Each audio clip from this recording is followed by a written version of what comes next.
Hello, my name is Mike Ortiz. I'm the creator of The Last Abraxan, a 1970s styled comic book. And I'm here to give you a demonstration of the making of the Syzygy Stone. It's a prop from the story. It's actually an item. It's the Maguffin in this comic book. And as part of the Kickstarter rewards, I actually offered a life-size handmade replica of the stone. I actually didn't think very many people would go for it. Here's what one looks like. I wound up getting 12 people interested, more than I expected. So now I have to make quite a few more than I thought. So this is an example of how I make one of them. The object in question is called the Syzygy Stone. I used to pronounce it Syzygy. I think I pronounced it the Syzygy in a few other places.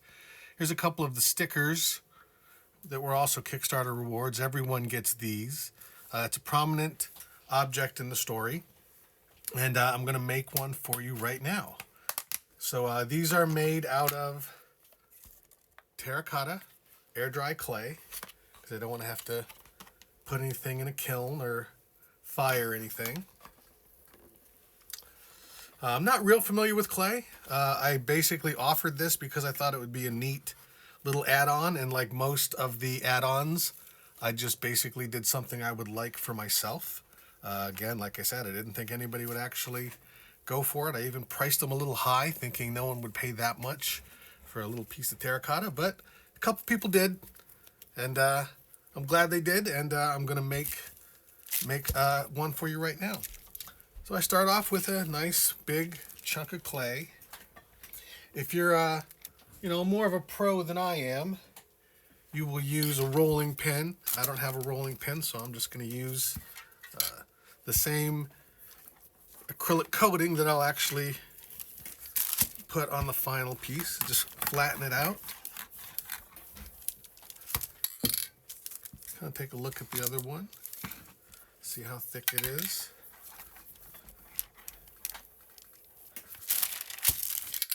Now the name, the Syzygy Stone, is just kind of what it's called in the story.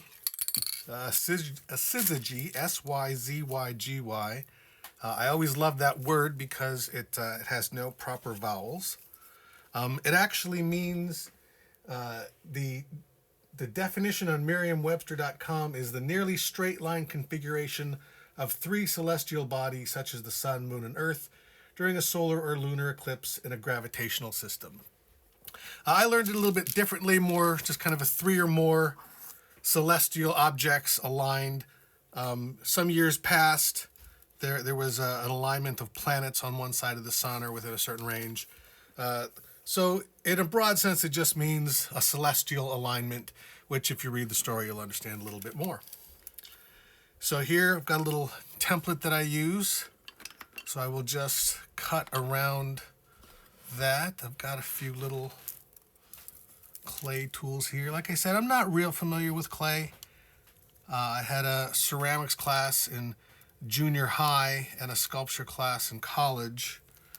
I think I had a class in ceramics, like at a art center, more recently. And I've always liked it. It's very messy, but I'm by no means an expert, and I don't know why I actually chose to do it this way. At one point, I thought about actually getting them 3D printed, but in the story, this is supposed to be kind of an ancient relic. So I thought rather than making it plastic, make it something that actual ancient relics on this planet might be made of, although probably not made with Crayola terracotta clay that you could buy at Michael's. So we'll take this. Got that piece there. Now in the story, the Syzygy Stone is actually, that's just sort of what it's called. Its name is the Zabragalubru, which is actually from an old Benny Hill sketch that I think absolutely no one on earth except me remembers. It's a very funny sketch. And that term Zabragalubru always stuck with me. So when I was writing the book, I decided to just stick it in here for no apparent reason other than to please myself. And then in the story, it is translated two different ways. One way, it translates to the way to power, and another translation is the way to happiness. And in the book, that will all become much more clear. I'm choosing the way to happiness because that's just sort of a nice little salutation. That's why this little symbol now just becomes a symbol of the way to happiness, which is, a much better thing than power. Although power can be a way to happiness, but not always. And we've got this other piece here. And so I've made a few of these so far. I made a couple initial ones. This is before I even had the template. The very first one I made, I just sort of did by hand and eyeballed. And then after that, I started using this sort of cutout template, so they will be more consistent size-wise.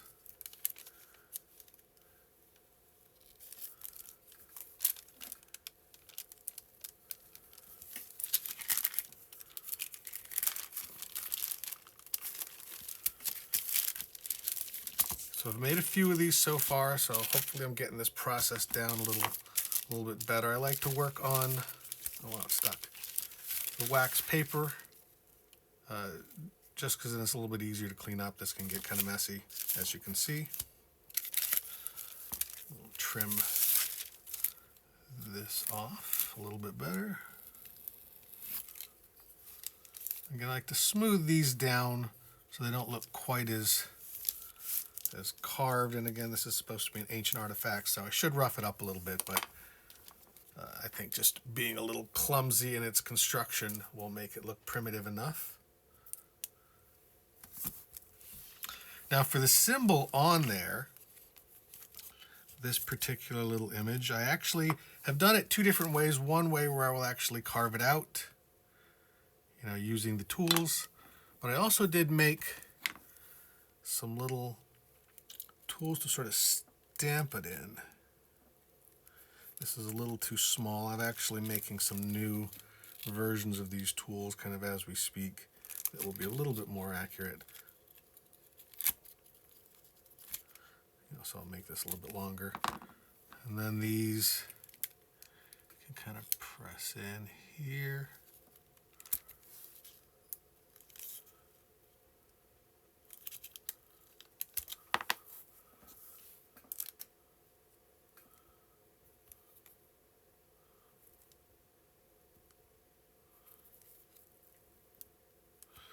So, get a little bit more.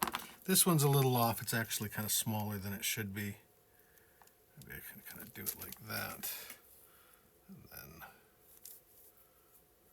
then I'll have to do it like this. We'll sort of peel this off and even it out a little bit with the tools.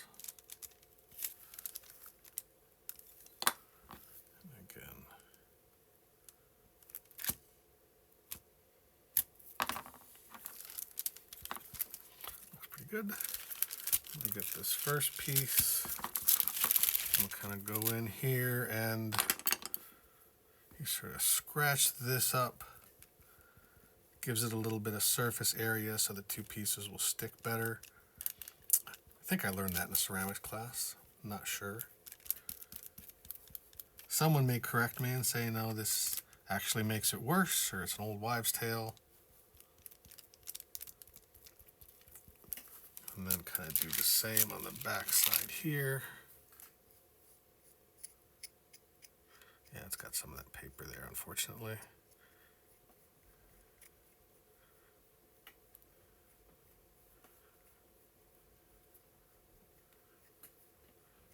does, just sort of roughens it up, gives it some surface area. And then we can add a little water.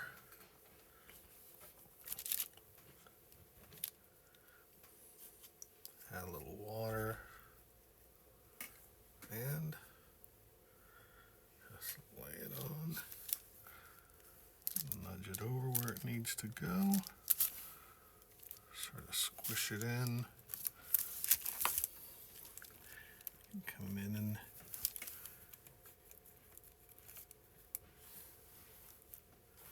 mush these sides in a little. And again, since this is supposed to be a beat up old relic,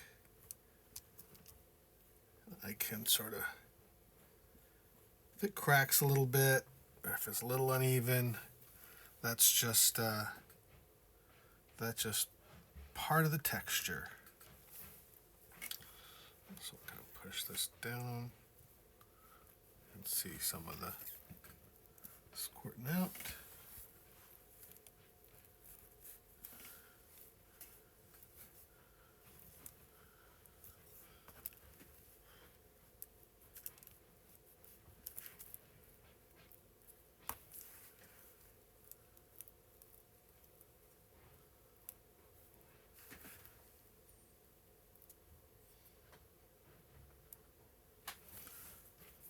All right, almost there. Just smooth some of this out. Get it a little bit more handmade looking.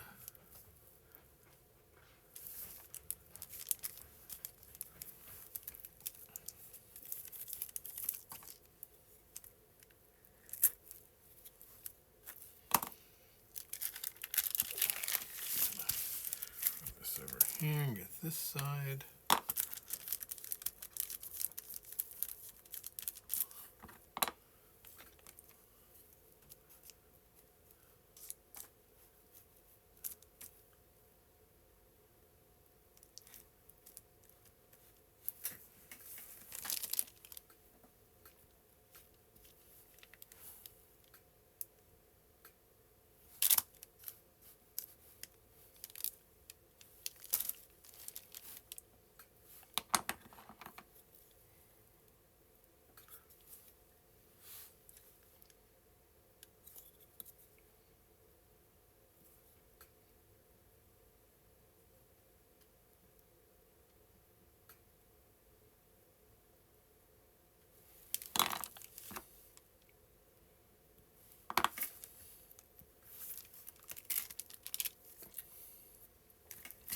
And there you have a completed Syzygy Stone. This will be air dried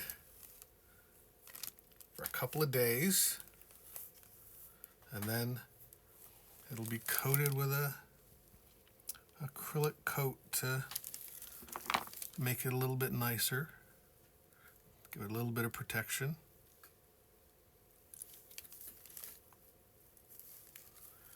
And even though they are a template, each one will be a little bit unique. So that's the making of a Syzygy Stone, the Zabragaluru, the way to happiness. I hope you enjoyed this, and I hope you check out the Last Abraxan.